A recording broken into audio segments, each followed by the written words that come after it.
15 degrees, you can see your breath. Out here in the lake effect, breaking tables like it's poetry. Where else would you rather be? Pinto, Ron, Elvis in the lay poncho. The members that you need to know. 'Cause once you out here now, your family. Where else would you rather be? Where else would you rather be? Welcome into the Nickel City Crew. I am your host, Rob Crippen. Please like us on Facebook and follow us on Instagram and Twitter at Nickel City Crew. This episode, along with all of our episodes, are presented by Crippen Legacy Entertainment here on Spreaker and StreamYard. We're so glad that you're joining us for some of your Buffalo Bills and NFL content again today. And as always, these are my Bills thoughts said out loud. It's a vibe so ridiculous. Since 12 plus 83 was 6. The shout rocking like a symphony. Where else would you rather be? All right, let's get straight to it. Really excited for tonight's episode. It's funny because, the draft is funny and, it could go a certain way that you don't think it's going to go. And that's the reason that I named the episode the way that I did, because I, for one, was taken aback by some of the picks to start the draft. And then I take time to kind of digest, and shout out to my Twitter buddies out there in the different Twitter spaces that helped me out with getting things together. And I finally came back to, okay, I came back to a reasonable level. Joining me tonight to help us dissect it, as always, my co-host, Riding Shotgun, Adam Dump Truck Rupsick. Check him out on Instagram and Twitter at Adam Rupsick, RUPCZYK. Holla at the crew, DT. What's good? What's good, man? You see the Sabres hat? You see we out here. We got the go ahead locker back here. We got the go ahead locker back here in the batch pad. We ready. What's up, Rob? What's up, Nickel City? We're back another Friday night, May 1st. We're into May. The weather's still shit up here in Buffalo, Rob. Weather's still shit up here in Buffalo. I saw something said it was like the fourth wettest April of all time. I was like, God damn, y'all all need to come on down to Charlotte, man. The weather's beautiful down here. But yeah, man, I'm excited. DT, the draft was interesting, and it was funny because I kind of crashed out. I'll raise my hand, Nickel City Crew, Bills Mafia. I kind of crashed out after the first couple picks, and what helped me was going into those Twitter spaces, and shout out to my boy Sherm Lee on Twitter and stuff like that, and my boy Jarek, and they kind of helped me like, okay, let's bring this thing back down, take it down a couple levels, take it down a couple notches. We've got a guest for you tonight. I'm really happy that he decided to join us straight out of Wheeling, West Virginia. You can check him out on Twitter at Bills Fan for Life WV. That stands for West Virginia. Joining me, my man Tom Ames. Tom, welcome into the crew. We're happy to have you tonight, man. I know that that Nickel City Crew doesn't know you, but I know you very well now on those Twitter spaces. And DT and I are happy to have you, man. Welcome to the show. Welcome to the crew, man. Holla at the crew. Hey, what's up, Nickel City Crew? Hey, what's up, DT? Nice meeting you for the first time. I've watched many of your guys' show. I really enjoy it. We appreciate it. What can I say? It was an interesting draft, gentlemen. It was. It was an interesting draft. And like I said, DT and Tom, the reason I named the episode the way that I did was because it really, it kind of encapsulates it. It was a depth draft. And I made some jokes is that I didn't get the memo, DT. I didn't get the memo, Tom, that it was going to be a depth draft. And I think that that's kind of one of the things that led to my disappointment in the beginning of the draft with those first couple picks. So unless you've been under a rock, and I know that you have not, Bills Mafia, the Bills started out, we talked about it last week. They traded down 3 times in the first round. We talked about that last week before the Sabres game. And then round 2, they kind of got things going. Pick 35, TJ Parker, outside linebacker out of Clemson. And DT, it was interesting because when that pick happened, I had my eyes set on Caden McDonald. I thought it was fit. I thought it was a need. And I thought that the two kind of married themselves together because we need some help stopping the run. I was clearly wrong in respects to having those expectations. Tom, can you talk to us about TJ Parker if you can? Because for me, I was more confused by the fact that I thought that there was a starter sitting right there for us in respects to Caden McDonald, but clearly Brandon Beane and that crew did not see the same type of need in respects of defensive tackle because they went with TJ Parker, who's uber talented, highly recruited, highly thought of, a former 5-star recruit going out there to Clemson and had a good year a couple of years ago. But I didn't match up the need and fit at the time. This is where I go with where the Bills were needing. Like our needs were to stop the rush, or stop the rush. That was our main need. Our second need was we need to have somebody to sack a quarterback. We got to get our pass rush better. And I think with those two needs, I think us saw Caden McDonald there, the guys in the Bills Mafia, like yourself, Rob, DT, me too. I was gonna say, hey, we're gonna take Caden McDonald. We're gonna cause pressure up the middle. We're gonna get from the bottom tier of like stopping the run. I mean, I think we're like in the 30s of stopping the run. Oh, it was bad last year. It was horrible. Bad. We were bad, and we saw the logical pick. And what I've learned with the Bills is anytime us as fans think the most logical thing they're going to do, it doesn't happen. I thought for sure in the offseason we were going to bring in Leo Chenal as linebacker off of Kansas City because he just fit the new scheme so well. And I didn't think Bean blinked an eye at him. But Caden McDonald was right there. And as I said to you before the show, Rob, DT, I don't believe they even interviewed Caden McDonald at the combine. I don't believe they met with him. Nope. Maybe they felt he was undersized. I love Ohio State picks. I hate the school, but I love their players. So it's kind of weird. I'm a Michigan fan. Me too. And the TJ Parker pick may not be a liked pick, but that's not what maybe a lot of us, I'd say, a lot of us wanted there, but we did need a pass rusher. We did need a bull rusher. And as you said, it was a very death-meaning draft for a lot of teams, not just us, because there wasn't a lot of blue-chip elite athletes out on this draft. Would you guys agree? It's true. We talked about 100%. Well, or allegedly, right? Allegedly. We talked about that last week as well. Is like I was like not getting down with it's not a first-round type of draft. Well, like how do we really know that, right? But I like that's true. My issue. I'll preface this with I liked the draft. I didn't like the first pick, as we're talking about right now. I didn't like that first pick in the fact of the Bills don't get the names, right? You said they don't go what we think they're going to go or we want them to go. They don't go KC Concepcion. They don't go, they don't go, Caden McDonald. And I think all year it was just, okay, we're going to the 3-4. So it's, we need a nose tackle. But like, there's so much difference. And Jim Leonhard is now like kind of a new transition of this positionless type football, and this defense is going to be all over the place and looking all different, which we'll get into our second pick, in a little bit, but I don't want to get too into that yet. We'll get into him, but I think that goes right along with it. So you got McDonald, like everybody, the name pick, and we never picked the name. But I also think this TJ Parker pick is so Boogie Basham, so Epineza. So he's a way better this prospect pick just than that, screams that. Like the Clemson obviously with Shaq Lawson, the Clemson thing, but like just you're giving me PTSD, like mid pass rusher, athletic, but like he's not really a speed rusher. He's more of a power rusher. So maybe he's a bull. He's like a Bradley Chubb. He's very much like Bradley. So maybe Chubb. He is going to get in and play a little more inside now without having that nose tackle. We talked about we have the horse and Deion Walker. He's not a nose tackle, but like what does this 3-4 really look like, right? So I think it would just quickly 3-4. You put the nose guard, so everyone's boom. We're on McDonald, and that's Ohio State name, and we want him. That's but what really, I did. Correct. I can admit absolutely. And I agree. And that would be, I wanted the name, I wanted the Vince Wilfork, right? I wanted the Sam Adams, right? Yeah. But I can't be like the TJ Parker pick is just blah and such Beam-like and Epineza-like. It's just like blah, but we didn't take the name. And I someday just want him to take the name maybe and try it out. But I also understand this defense might not look like we all think the 3-4 is going to look like.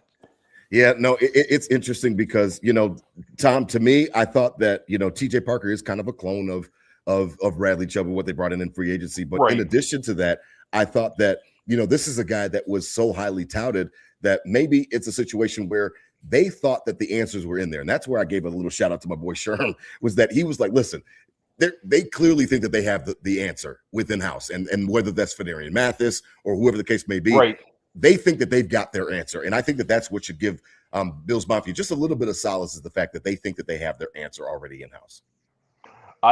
When it comes to TJ Parker too, my understanding is he did very well at Clemson, but from our sources, Rob speaking to Sherm, speaking to other people that watch Clemson had a lot of inner coaching problems. I guess the Yep. coaching Last year staff and the players were just not. There was no. on the same There page. wasn't a good locker room. The coaches were going at it with players and everything, and they're going at it, and they just lost that locker room. So that could affect a lot of play. That could Absolutely. affect TJ Parker's play. I'm in on him. You know what? Let's give the kid a shot. I like him. He's a bull rusher. I've seen his highlights. He looks great. But as you said, Rob and DT, he's going to be a rotational player for right now. Is he going to start? Hey, who knows? Like maybe we don't know what the future holds. But I'm telling you right now, as of right now, he's a depth player. I'm excited about him. Yeah. Let's not judge the soup before the chefs even served it. You know what I mean? I like that. So Yeah, I like agree. that. And we don't we'll need see. him to start, right? We don't need him No. to start. Like looking No, at we that, don't. so that's fine. I mean, especially if they're as high on Javon Solomon as they've been kind of talking like they are. Like we don't, he's not starting, but you know what I mean. Like in the No, it's rotation, gonna be a of rotation. having It'll be guys, a you have rotation. Rousseau and Chubb obviously on the ends, and we'll see whatever happens through that middle of the line. And, we got higher draft picks. We still have TJ Sanders, who we didn't see much of last year, as a high draft pick to go in and play that line. We know Deion Walker can roll. Ed Oliver should be fresh coming off, a lot of missed games at the end of like there is guys in there, right? So we didn't need him to start. And yeah, I mean, looking on just now, like one of my guys, he really respect him, really respects ball, went to Clemson, and I didn't say anything. And he's not a Bills fan or anything like that, but like typical Southern, like loves ball through and through, and texted me like 5 minutes after the pick and just said certified dog. Yeah. And like, Awesome. obviously Good. that's his team and he's a homer, but like there's guys on the Bills I wouldn't be texting certified dog to my other fans Man, off, right? in Twitter Like, Spaces, DT, I heard that this dude was like a Myles Garrett, like like archetype. Not that he's gonna be Myles Garrett, but that's what like, didn't have the production, but like is kind of walks around the room, is the natural leader. Like Dabo was all over that, like on those interviews. So like love that the character. I mean, even McDermott's gone. That doesn't mean we're just bringing in like anti-character guys. But it sounds like this dude is a leader and strong. It wasn't the name pick, and that's why it lost some luster for me. And another thing is, guys, we could have taken him at 26, and no one would have batted an eye saying TJ Parker won at 26. But we moved back 3 times, and we got him in the second round. So now Bean doesn't have to pay him first-round money. So Yeah, the that's Caps true. are always playing into this. Yeah, that's true. That's absolutely true. Now, with the second pick, I think that this is one that definitely raised even more eyebrows. And for me, it took me a little bit of time. Again, I already admitted first 2 picks took me some time to kind of digest. Now, it's interesting. It's pick 62, Davison Igbinosun. He said call him IGB, and I checked out some of the stuff. He's big into fashion and stuff like that. This boy is a press man corner. He is a dog in your face. He is not Mad Max. He is not Benford when it comes to the fact of a zone defensive type of cornerback. This dude is all up in you, right at the line, ready to go toe to toe. It was interesting because DT, it took me some time to digest it, but the more that I did digest it, and I was on those Twitter Spaces and listening to my guys talk about it, it was funny because they brought up something that I thought of, and then I was, that I didn't give much credence to. That Denver game was a debacle. And when I say that, I mean that the people that we were putting out there was kind of reminiscent to when you and I were sitting in the stands at the Ralph, and we were watching, fucking Balen Spector and AJ Klein, out there on the field against KC. And we're like, what like all these guys coming off the couch. What is going on? We had Dean Marlowe in the back, defensive backfield. We had, Cam Lewis playing. Darnell Savage. We had Cam Lewis playing like real. Yeah, Darnell Savage. Yeah, Savage was like they were playing big time minutes in a big high leverage postseason game. DT, I think that the more I thought about it, Brandon Beane did not want to get caught with his pants down again. He said that this was the number one need that he saw for his team coming into the draft. Who am I to tell Brandon Beane that he's wrong in that respect? They want to make sure that if injuries crop up again, that they've got different options. They've got better options. I really have a tough time fighting with it. Again, after the initial shock wore off, because I didn't think the quarterback was a need, it made sense, DT. It does make sense because if Leonard is going to run a more aggressive type of defense, a more man-to-man defense, less zone, like Sean McDermott was bend, don't break. And it worked for its time and whatever the case may be. But when it came to those crucial postseason situations, DT, we were always the ones looking stupid in the end. I can't say bring change, and then when change comes, say, well, why are you changing? I can't speak out of both sides of my mouth. You can never have enough corners is the saying, Rob. And you That's look, what they say. you Correct. look, I mean, at last year, what we had to do. And, really last year with Trey White was such a roller coaster, right? In the beginning of the year, it was like, oh, he stinks. We literally can't have him on the field. And then it was like, okay, he's kind of playing good at the end of the year. Okay, maybe he's not. Okay, maybe he is. It's like, do we want to ride that roller coaster, on that third corner slot, or get somebody in there a little more established and that we're coming in as a second round pick that we don't have to pay for a long time? And good defenses, why are they good defenses? Because of matchups. Now you got the two, you got the small speed guy in Harrison, you got the possession corner in Benford. Now you got the big bruiser coming in to get up on those bigger receivers if you need to. He's got the speed too. The Ohio State guy, the name, as we talked about, maybe we missed it, McDonald, but we got first team All Big Ten. First team All Big Ten. He's going up against Jeremiah Smith, Carnell Tate every day in practice. Carnell Tate goes 4. Jeremiah Smith's going 1 probably next year, unless Arch Manning, he's going up against 2 top 5 picks every day against the top dogs in the Big Ten now. And it doesn't look like he's shy about it. He's got some swag about him. He's going to get in your face. He likes hitting you, and he's big enough to hit. So I like it. And, that name, that swagger, you can never have enough. And I think the matchup piece, now we got the big guy. Like, that's why I wanted a big receiver. We'll get into that later. But I wanted a big receiver because we got kind of the small, gadget guys. Okay, give me the big Mike Evans type. And, we didn't get him. But now you got that on the defensive side of the ball. And I think that matches up. It's a lot less likely to get burned with a big dude when you got that dog behind you, too. So I like the pick, deep pick, and big guy with a big name.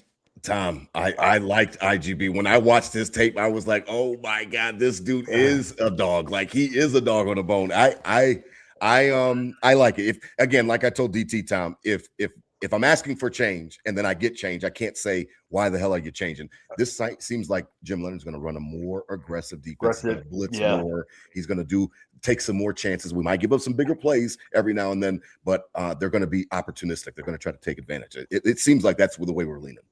I don't want to say that Bean's hand was forced with this pick, but they said when it got down to that pick, the drop off in talent at defensive back behind Aikman Newson was huge. Okay. So, and Bean had to make a decision there.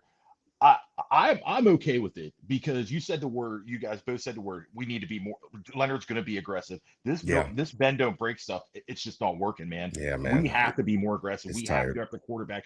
We like DTC, we need somebody that's going to hands on with a big wide receiver like AJ Brown and let him know that he's come to play. And Twice a year now. Yeah, that's true. After June 1st. Guy. Yeah. I'm speaking to all Ohio State fans. They said the guy is physical. He likes to play hard against his wide receivers. Yes, he does draw flags, but like you said, DT, Big Ten, first team. I mean, what else do you want? I mean, with the best of the best, right there. Yeah, he's the best of the best. And I mean, I but didn't like the to pick flag it thing, first, he went but from I like it 14 now. flags to 3. He had 3 flags last year. Way, Tom. Okay. 3 flags. He had 3 flags last year and then I guess he had some handsy problems the year before, and that's kind of what to go down to 3. Bean said that he said that he appreciated that he worked. But on his then craft people gave the Kyrie Elam shit. He's wearing boxing gloves in practice, and everyone's like they're like Thad Brown's tweeting that like it's like pumping up the mob. And they're like, dude, we don't want to hear that our worst corner, probably the worst corner in history that we've ever had on our team. He's doing the same stuff as that guy. But I'm not looking too far into that. I like what DT said too. Like a lot of defensive coaches said, you can't have enough defensive backs. Yeah. You just can't. It's a position of need. And we saw literally killed us. Out. It's probably taking Super Bowl rings off our fingers. Seriously, guaranteed. Yeah. Last year for sure. I don't know about the past, because you can't. But the game, Rob, we went to that was a bad one. That wasn't defensive backs as much, but I know what you mean. That's kind of my point. You can't forecast injuries, but you can prepare for them. I think that Brandon Beane didn't want to get caught with his pants down. Now, as we transition. It's funny because round 4 was interesting. We're coming up on my favorite pick, and it's funny. DT, you kind of tipped your hand, so I can't wait to have a little debate with you because I can't stand when we always agree. So it sounds like we're not going to agree on this one, and I can't wait to get to that. But first up, round 4, pick 102, Jude Bowery, offensive tackle out of Boston College. It's interesting pick, DT. Another one, again, that's why I named the episode the way that I did.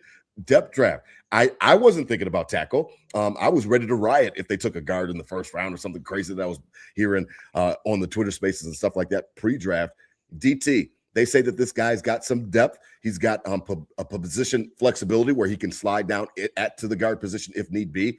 And listen, Alec Anderson has never done the job before. He's never been a starter. So you just want to have all hands on deck. You got Alec Anderson. You've got now you got Jude Bowery. You've got other guys as well. You brought in a couple of free agents as well that could possibly play guard if you need them to. So in Austin Corbett. So listen, I'm in the situation where it's okay. Like if this is the direction, by that point in time when they took Jude Bowery, I knew that this was a depth draft, and that's why I came up with the concept. I was like, okay, this is a depth draft. I need to adjust, my thinking. DT, they say he's nasty. They say he's ready to play. I saw his pre-draft stuff where he was talking about how excited he was after he was drafted.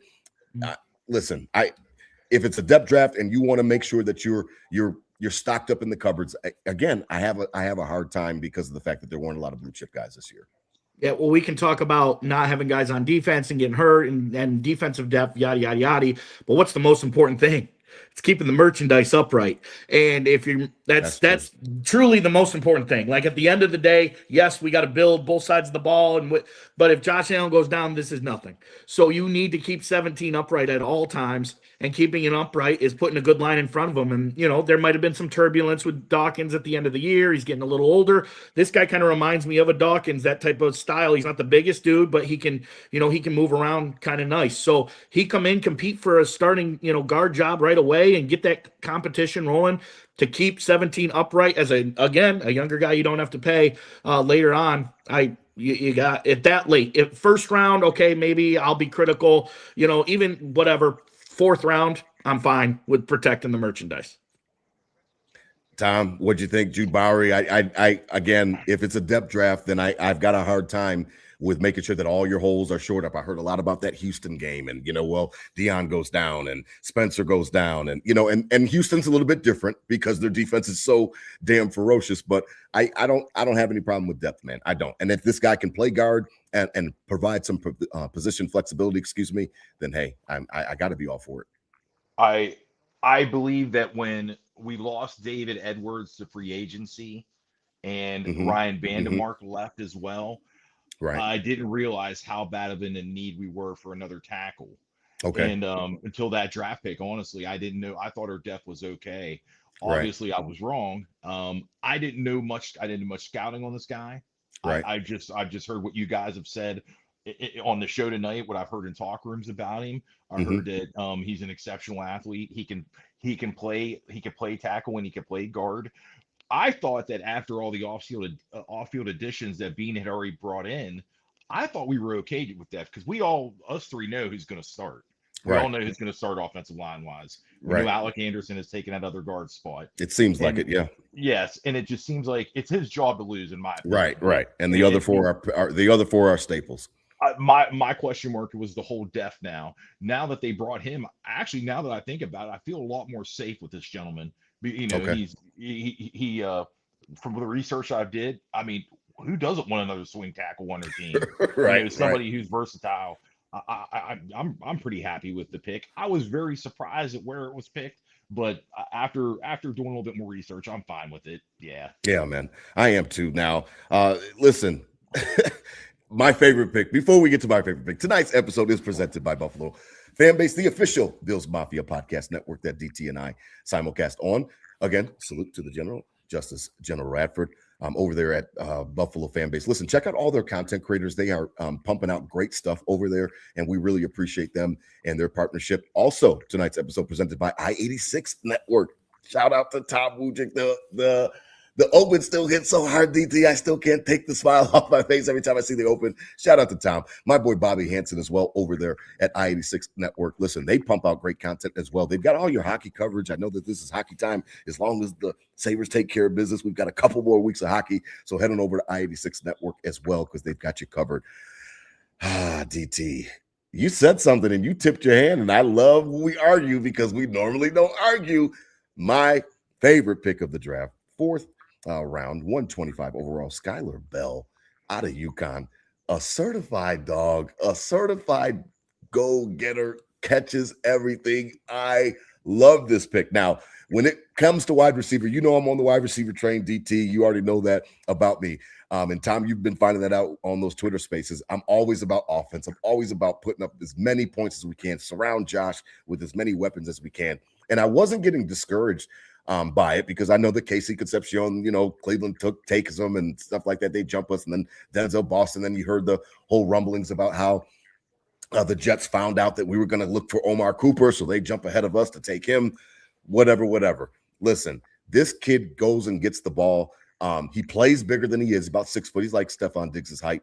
But boy, DT, when you talk about production, I understand that he played at UConn. I know that it's not the highest level. Man, catching the football is still an art. It's still something that you got to go out there and do. DT, he caught everything. I know you talking about you want another Keon Coleman. I did not want another Keon Coleman.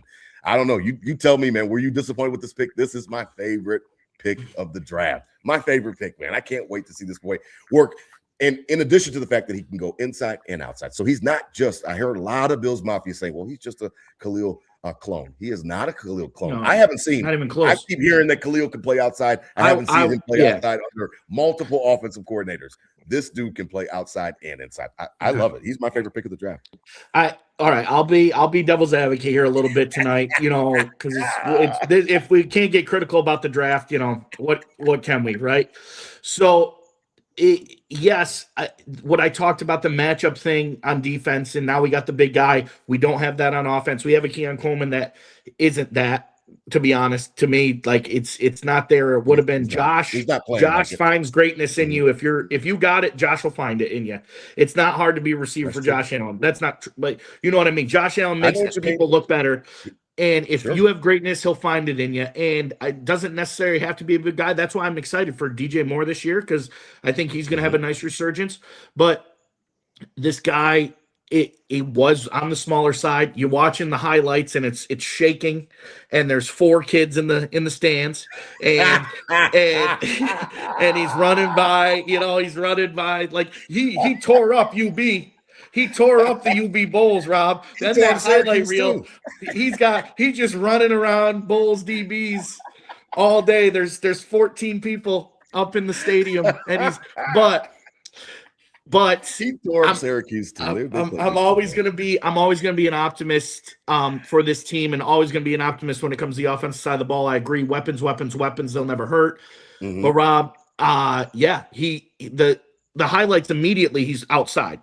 He's not really inside in any of the highlights. Yeah. He's in the slot, but he's catching deep drags in the slot, or he's catching fade balls with 3 guys on him in the corner of the end zone, like looking nice. So I think he's got some swagger too. We go back to the swagger with the IGB. I think this guy's swagged out too. He's doing before games. He's getting hype, and I mean, what better to hype you up than Bills Mafia? So it's positive, real positive output of it. Like, not a lot of people are like he's a dud. Just if I want to play devil's advocate, it wasn't the big guy I might have envisioned. And there's 4 people in the stands when he's killing them.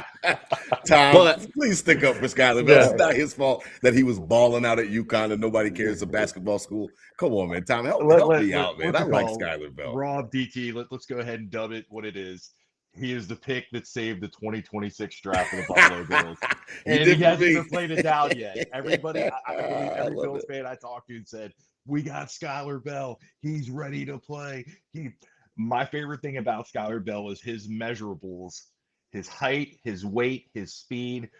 Reminds me of a former Buffalo Bill receiver who's still my second favorite Buffalo Bills receiver, gentleman by the name of Stephon Diggs. And I like it. I've seen his highlights. He is. I don't want him to be a screen merchant. He will not be that in this offense. I really hope we're going to evolve this.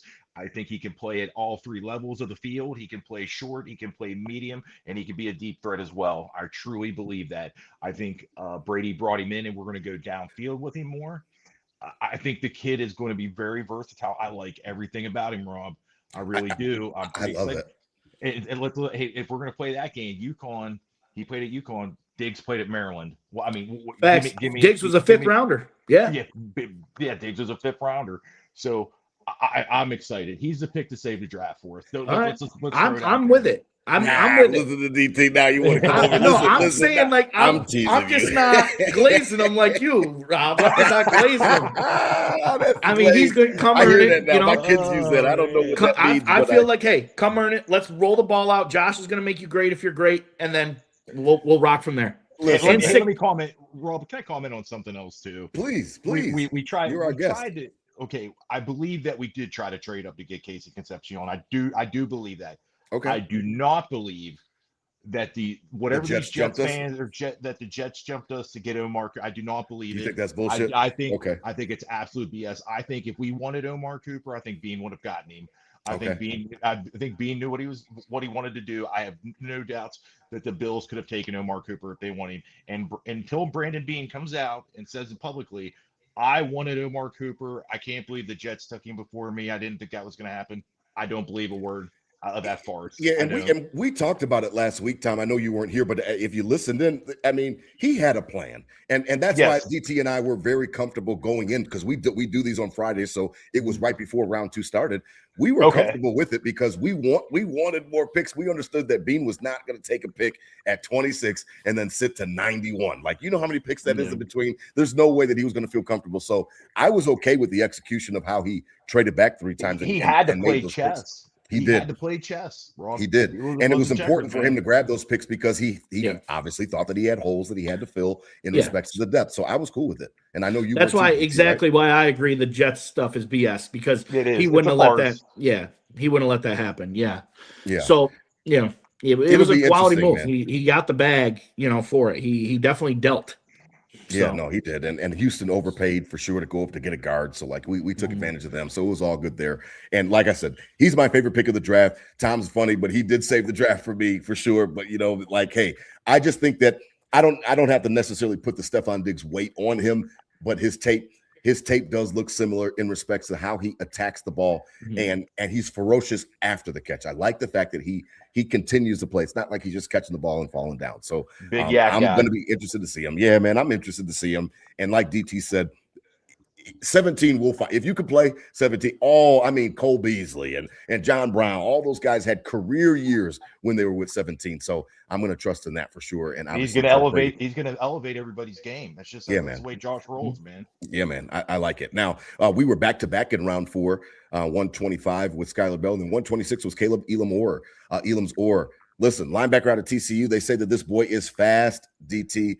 That he's like a little heat-seeking missile. Kind of reminds me of what I heard on the post-draft scouting reports about Dorian Williams, to be honest. Because sometimes Dorian was a missile, but he'd be out of place. And they say the same thing about Elam's Orr, that, he's sometimes out of place, but he does everything 100%. And I like that because what you can do as a coach, and about this, is that I can coach out scheme stuff. I can't coach your effort. I can't coach your speed and some of the attributes that you have. If you're in the wrong gap, I could coach you on that, but going 100 miles an hour, I can't coach you on that. I can't bring that fire to you. I like the fact that the kid's got fire. He's a little light in the ass, so maybe put on some pounds. Go to Buffalo, eat some wings, eat some beef on wax, put on some pounds to help you out. But I like the kid. He's fast, man. 4.47 speed is fast for a linebacker, and he was all Big 12 last year. So the kid makes tackles. He's not always in the right spot, but he plays 100 miles an hour. I do like that.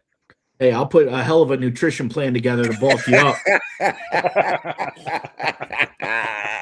We'll get you swole, baby. You want to walk into training camp a little swole? You just hang out with DT for a few weeks, baby. Yeah. Come to the bachelor pad. I love it. I know all the spots now. So Rob, I say last year a linebacker unacceptable. Last year, linebacker top to bottom, I'd say unacceptable. Wasn't good. Yeah. Wasn't great. Wasn't okay. Could have been better. I thought it was unacceptable. Our best players couldn't get on the field. Our best linebacker was 50-year-old Shaq Thompson. It was bad. No offense and to the 50-year-old. Bernard got hurt too, and that didn't help. But availability and being on the field, and Dorian Williams had a good first year, and then he comes back and he's kind of silent last year, and so we need some competition. We need some depth there. We need somebody to come in, and this is a fight for a starting spot. Matt Milano Blah not going to be back, obviously.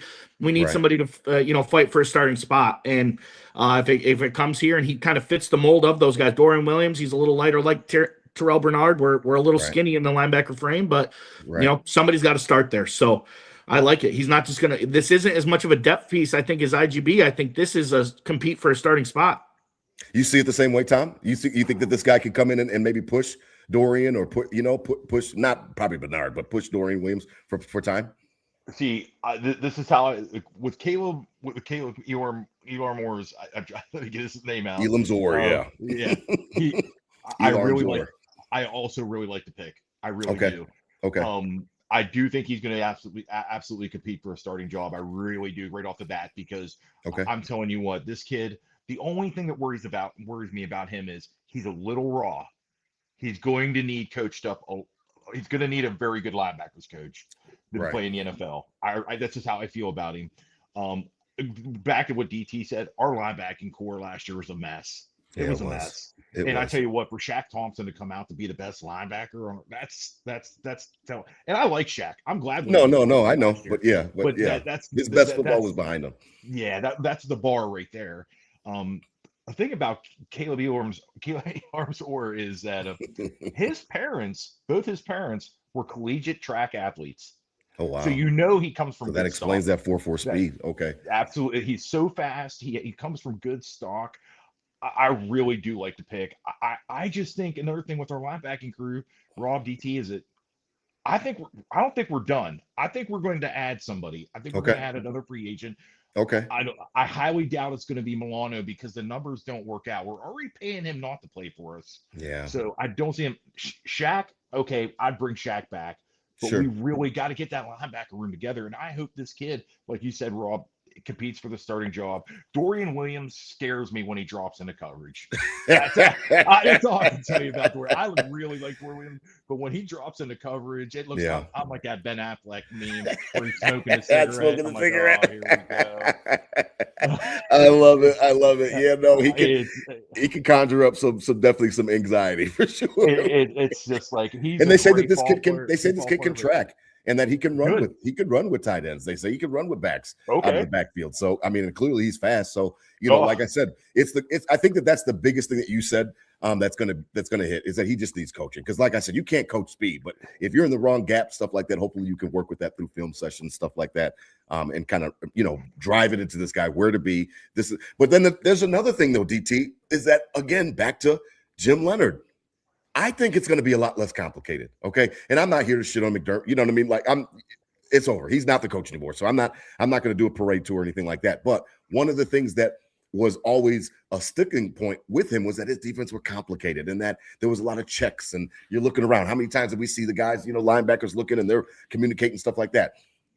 This Jim Leonhard seems like see ball, go get ball. See ball, go get ball. Simplifying, everybody's job. Everybody's job is their job. And everybody's got one or two things that they're supposed to do from the ends, from the linebackers, from the guys in the middle. See ball, go get ball. There's only a couple jobs. And I think that could help, especially with a young kid like Caleb, is that you don't have to think about a lot of processing. There's not a lot of checks, not a lot of things that you got to check with. Make sure that you're just in your gap, doing your right job, and go get that damn ball. And I think that could help with a young defense, DT. Yeah, attack. That's the word. That's the word they keep using. And, you fly to it. Maybe that's why Dorian Williams wasn't excelling, because it was too complicated and he was too fast to get back to his check to back. He was kind of just like glitched out. But yeah. Sorry, go ahead, Tom. I just think we have Joe Andreessen, we have Keontae Jenkins, and we have Jimmy Charlo. That's the rest of our depth right there, guys. Yeah, and a lot of those three guys are special team ball players, in my opinion. They are. I don't know do you guys ever getting cut on Hard Knocks, people? Yeah, exactly. Like, do you guys ever? Do you see them playing like? No, I would be upset if Buffalo Joe had to play. Exactly. Like for real. This Caleb pick, this pick had to go down. It had to happen. Yeah. Now, what really upsets me is when back to the first pick is that we passed on Jacob Rodriguez, and he goes to the Dolphins. Yeah, he goes there and has a Hall of Fame career. I'll just throw up in my. Don't worry about Miami for right now. They got a whole year that they're taking off because they want a quarterback. So we don't have to. At least we don't have to think about them in 2026. So don't let that make you fret too much. Round 5, pick 167. Another pick. This is probably my second favorite pick, fellas. Jalen Kilgore, man, is a Swiss Army knife in the defensive backfield. And again, it's just on brand for what they keep talking about and telling us that Jim Leonhard wants. They say that Jim Leonhard wants guys that are positionless. He wants guys that can fit, and that I think one of the quotes that said he doesn't want guys that fit in a box. This is the definition of a guy that does not fit in the box. Jalen Kilgore, DT. I know him a little bit because of the fact being down here in South Carolina, close to South Carolina football in Charlotte. So I see a lot of the Gamecocks tape and stuff like that. And I mean, even when you were here, you saw we went into that random bar and it was all Gamecocks fans. Listen, this kid can play, man. This kid has got he's got potential. Now, whether that be at the nickel, whether that be for a safety down the road, whether because Geno Stone's on a 1-year deal, CJ Gardner Johnson's on a 1-year deal. So I don't know the long-term position for this guy, but I just see a Swiss Army knife, somebody that can come in and play wherever Leonhard wants him to. DT, and I'm excited about him because he plays with fire. He plays with energy. He can hit you. And it just seems like it's a situation where, I mean, if this guy wants positionless players, he kind of fits that box. Second to Josh Allen being drafted, Micah Hyde, Jordan Poyer, I would say are the best roster moves. Okay. Sure. Other than Josh Allen being drafted, those two are the best roster moves. Yes. I agree. Second to that. So going into the safety with those guys you just mentioned on 1-year deals to bring that depth in with Cole Bishop, who is still young in his career, and try to build that safety tandem back up. And this is the way to do it. I this late in the draft, I don't know, but I will tell you this is kind of corny. But in NCAA football 26 last year, Dump Truck was a middle linebacker for the South Carolina Gamecocks. Nice. And Jalen Kilgore was a dog. This dude had like 2 picks a game, was like always in the mix. I'm in like the, because it's like first person, you're up on, I'm sitting right up to the 75-incher in the match pad, and I'm like first person making tackles, and Jalen Kilgore's everywhere.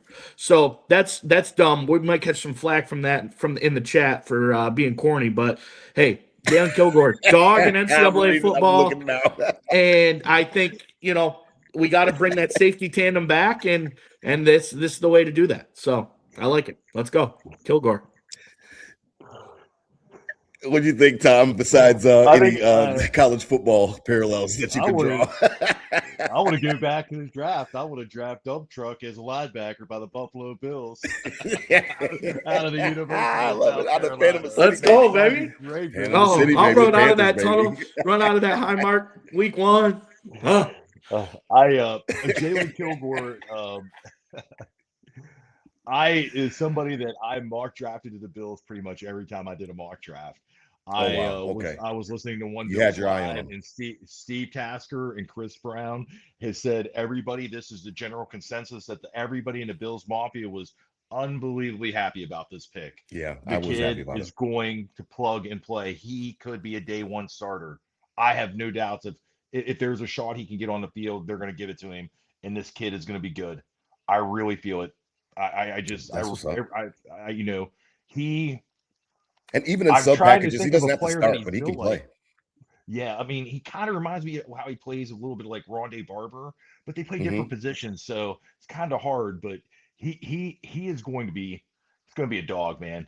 Yeah, I like it. DAWG. And that's the one thing, is that it doesn't have to necessarily be biggest impact in 26, because obviously they played football past this year. And I think that this is a guy that maybe things don't work out with Geno Stone or something like that, and you're not resigning him. Maybe you're keeping CJ, or maybe he's gone, whatever the case may be. If Cole Bishop can continue his ascent and continue to stay on that trajectory where he played very well last year and he's on the uprise, then this guy might be a guy that can just plug and play, and he could be his safety tandem for years to come. So I'm excited about it.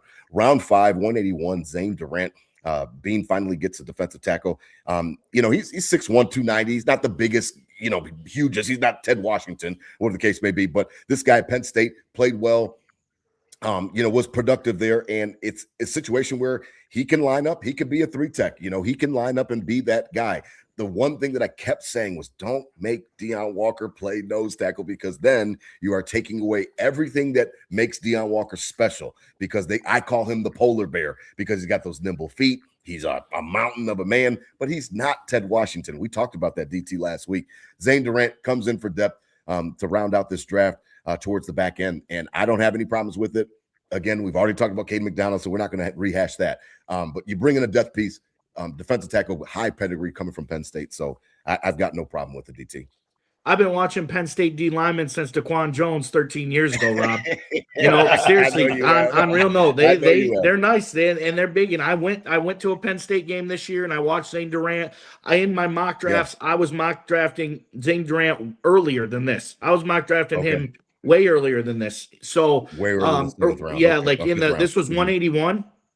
Well, yeah, 5th round. Mm-hmm. Yeah, 181. I was in like probably 140s with him in my mock. So, definitely a name. Like I'm kind of biased towards Penn State, and he's solid in there. He's solid in there in all directions. Big in the Big Ten again, playing up against the biggest boys each week. I like this pick a lot. It was a name that I didn't even expect. I was just like, oh, it's a Penn State like weird thing that I like Penn State, and this is defensive lineman. And then we drafted him. I was like, finally, we got a name that I like. Relate to. So, that you're familiar with. Yeah. So I'm cool. It was cool. I like that.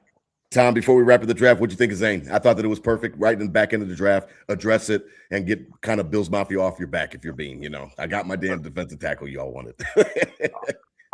This is the one I didn't understand. Okay. I didn't get it. I felt that we already had. I thought our defensive front room was already crowded. We got Dwayne Carter coming back, Landon Jackson coming back, Michael Hoyt. We got guys that we're going to kick inside. I think Zane Durant's a little undersized. I saw some of his highlight tape. He is, and I did like. I just don't get it. I want him to be my prove me wrong pick. Like I want him to show me why we took him. Okay, I don't see it. It's round 5 too, so it's also round 5. But I get it. I don't want him to fail. I just didn't understand the pick. I thought there was other defensive linemen that fit our scheme better that we could have brought in. Okay, that's fair. So I mean, it's round 5. When you get past round 4. Round 5, 6, 7. You're literally at the bar drinking a pint and you are throwing darts at the board. You're trying to hit that bullseye. So, you see what you can do. And that's really what Bean was trying to do, was accumulate picks. I did not expect the DT and I talked about it when we had 9 picks last week. We were like, no way 9 players make the team. And then he actually comes out with 10 picks. So interesting how that works. As we wrap up the draft tonight, fellas, before we get to the tailgate report, because I know that Sabres hockey is on all of Bills Mafia's mind. One Buffalo, DT. We talked about that last week. One Buffalo. Round 7, 220. Toriano Pride Jr., cornerback out of Missouri. Round 7 as well, 239. Tommy Doman, who, if you draft a punter, then that means that, listen, Mitch Wisnowski, whatever, you might want to not get an apartment, get a short lease, because if they drafted a damn punter, your days may be numbered. Booming onion. And round out the draft. 241, round 7. Armaj Reed Abrams, a guard out of Texas A&M. DT, as I kind of just alluded to, I kind of spoiled and buried the lead. Nothing crazy out of here. Round 7, you're throwing darts, but Tommy Doman, if you draft a punter or a kicker, that means that he's probably going to make the team, because you just don't waste draft picks on that positions. You just don't. SEC. It forced me to watch highlights of a punter, which you probably never done. So he better just make the team, dude. Yeah, whatever. He's gonna make the team. Tommy Doman's dad played middle linebacker for Navy.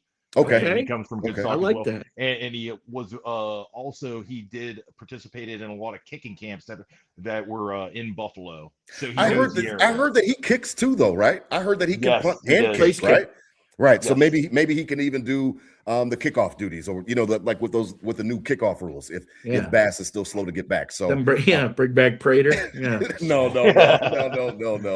They already paid Bass. Bass has got to be the kicker, I guess, now, as long as he's healthy.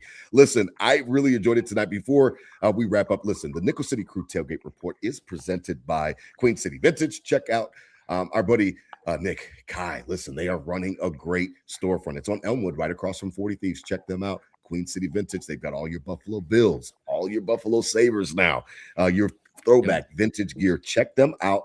They will hook you up. I know DT said last week that they're running out of Sabres gear. They'll restock. They're going to find a way to get some more black and reds for y'all. Yeah. And I know that you guys are gobbling up, so please check them out. DT, before we close up tonight, I know that you're a first-timer on the show, Tom. Take us through your weekend, what you're getting ready to do. You're out there in Wheeling, West Virginia. I was telling DT pre-show, I drive up past it. I don't know if I'm going in Wheeling, but at least I see it. I see it on the sign when I'm coming from Charlotte to Buffalo. as I come up 19 through Beckley. So I've seen Wheeling. I know where you're at. I know where you are. Well, tomorrow's can consist of me going home because I work firemen work 24-hour shifts. I work 8 a.m. to 8 a.m. Thank you for your Tomorrow I'll go service. home. I'll hang out with my daughter, my wife for a little bit, and 11 o'clock, me and a bunch of Steeler fans that I hang out with. Yeah, you're in Steeler country. Yeah, we're going to a restaurant called DJ's Ribs in Weirton, West Virginia, and their Ooh. ribs are phenomenal. We're Really? going to go and enjoy and talk a little bit about the draft and just just have fun Hang with out some with the friends, fellas. come home, and then Yeah. I'll spend some night with my family, and I got to come back to the firehouse on Sunday, guys. Sounds good, man. Ribs weekend. There's nothing wrong that you said there. DT, I know that the city is a little bit anxious, and I know that you and I talked about a pre-show a little bit. And you are you're better than me. It's I think it's the anxiety of being up 3-1 and then not closing the deal. What a epic opportunity it was on Game 5 to just close it out at KeyBank in front of the fans. And then I watched the next night, Philly closes out, and the dude fucking chucks his stick in the crowd after he scores the game-winning goal, clicks the stairs. I'm just like, I couldn't do anything but be jealous. So I was just jealous of just the whole atmosphere for the Sabres fans. DT, you are way more even keel. You are way calmer than I am. Talk to me about tonight. What are your plans? Because I literally got a text message right now during the show, and my middle king Nate was supposed to be with me tonight. Can I sleep over? He's at his hockey buddy's house, and one of his best friends, Jacobs. He's like, can I sleep over, Jacobs? I promise you we're going to watch the game. I'm like, son, enjoy it. It's fine. I would rather be by myself anyway because I'm a little bit nervous. DT, Head up to Al's, Rob. I don't want to be around anybody right now. I'm gonna chill. Okay. Man. What you got? All What right. you got, man? You're in a way better space than I'm in. Well, I'll tell you, the anxiety I get in a Bills season and what I go through in the playoffs, I can't do more than once a year for health. So I can't get that crazed over it. I love the Sabres. I hope they win tonight, but hey, if we don't win tonight, we still got another chance at it. And probability says we win before they win in the next two games because of probability. So I'm rolling with probability. I'm chilling. We're gonna win it tonight anyway. We're sweeping them in Boston. We're getting all three in Boston. The boys are ready. Tage Thompson's gonna light the lamp. He hasn't since game one. He's ready to go. I was out and about in the scene Tuesday. Good atmosphere. The Sabres fans are ready to rock. Queen City Vintage does have new stuff. They made their own sweatshirts. They're real cool. They say Buffalo Hockey QCV in the NHL logo. Nice. Check out their website. Real nice. And I think they finished it tonight. It's Friday night. The 152nd running of the Kentucky Derby is this weekend. And tonight is the Kentucky Oats, which is the female version of the Kentucky Derby, and there's some decent horses in. So have a little fun, get a few bucks out there and see what you can do. The Derby's always a great one. 24 horses. And we'll see what happens. So that's the weekend. We got a nice little block party up here in North Buffalo. Yep, nice little block party in North Buffalo. Everyone mint juleps. Everyone's gonna be dressed up. We're gonna be looking good. Got our Nickel City faithful Kai and Paige coming up, and we're gonna have a good time. So tell them I said what's up. Are you gonna wear some pastels? Sure. Are you gonna dress the occasion? Okay. Heavy. I got the hat, the pastels, Rob. It's fashions in DT, and we'll see. Hopefully, a horse does what they're supposed to do. About horses, get out of here. No, but I like mint juleps, and I like wearing pastels and pretending I'm fancy, and that's what we're gonna be doing. So let's go, Sabres. Sabres in 6, easy dub tonight. We're chilling, going into tomorrow. Get on your horses. I'll give a pick. I'll give my horse to the Nickel City crew. Nickel City crew. Here we go. We're going with the 12. Go ahead. 12 Chief Wallaby. 12 Chief Wallaby. You hear here first. If he wins, I deserve all the accolades. If he loses, that's on you. None of the blame. I love it. That's exactly. I'll put 5 on him. That's exactly how it's supposed to go. I love it. Listen, man. He's currently 10-1. 10-1. Oh, well, okay. Then maybe I will. Maybe DT does know what he's talking. Maybe I'll do it on behalf of the show, and I'll post something about that. Listen, I really appreciate your time joining us tonight, all the way from Wheeling, West Virginia, man. Really, listen, I enjoy the Twitter Spaces so much just because it lets me get my takes out and stuff like that, and they love to box me and beat me up and stuff like that. But I really have appreciated. You. I don't know why It's all good, man. I love your takes. I think it's you're always on point. I don't know why. It's all good, man. DT, if you didn't know, guys, Rob will tell you, I host a space on the X. It's called Mafia and Bill's Mafia. if you want to stop in and talk, hey guys, you're all Everybody's welcome. To welcome. come in, and I'm everybody's welcome. I love to hear different takes, even if I don't agree with you, I still listen. Yeah, and that's really what drew me to you, Tom, is that a lot of people come on there and then they like to whatever they think, they want everybody else to think, and I don't want everybody to think the same, and it's okay if we have banter and we go back and forth and we disagree. So I really appreciate it. You have been a great host on those spaces, so I will continue to partake because I like to argue. I don't mind arguing. I argue for a living, like it's all good. So I enjoy it, man. And like I said, you're always a gracious host. So we really appreciate you tonight. Check him out on Twitter. Again, he does host a lot of those Bills Mafia spaces. He is at Bills Fan for Life WV. That stands for West Virginia. Coming at us from from Deer Tally Country. We really appreciate you, Tom, enjoying this tonight, man. So I will holler at you, brother, for sure. DT.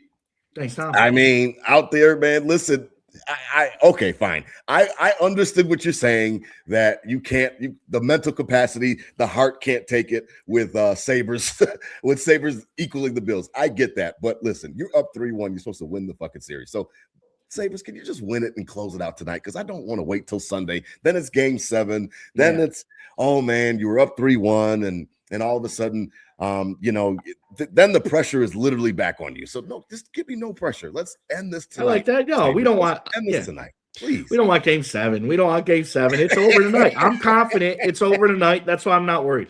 I'm confident it's over tonight. That's why I'm not worried. Let's go. Birds and 6. Enjoy your weekend. I love it, man. Listen, out there, spread love, not hate. These were my Bills thoughts said out loud. Enjoy the weekend. Enjoy Sabres game tonight coming up in just under a half hour. Enjoy it as well. I think it's 7:30 on ESPN. And then, as DT said, you got the Kentucky Derby tomorrow, so you can have some fun and be safe out there. Drink some mint juleps, dress in some pastels, and enjoy yourselves with your friends and waste money on horses that you have no idea anything about, because none of us know anything about horses at all. So I love DT gave us a pick. I'm definitely gonna put $5 on. What's the name of the horse? Well, Chief Wallaby. Chief Wallaby. All right, we'll roll with Chief Wallaby tomorrow. I'm gonna roll with DT. Listen, have a fun weekend for sure. Go Sabres, go Bills for sure. Hit them with a go Bills. Hit them with a go Sabres. DT. It's time to wrap up, man. Go Bills. Go Sabres. Sabres and 6. Full year.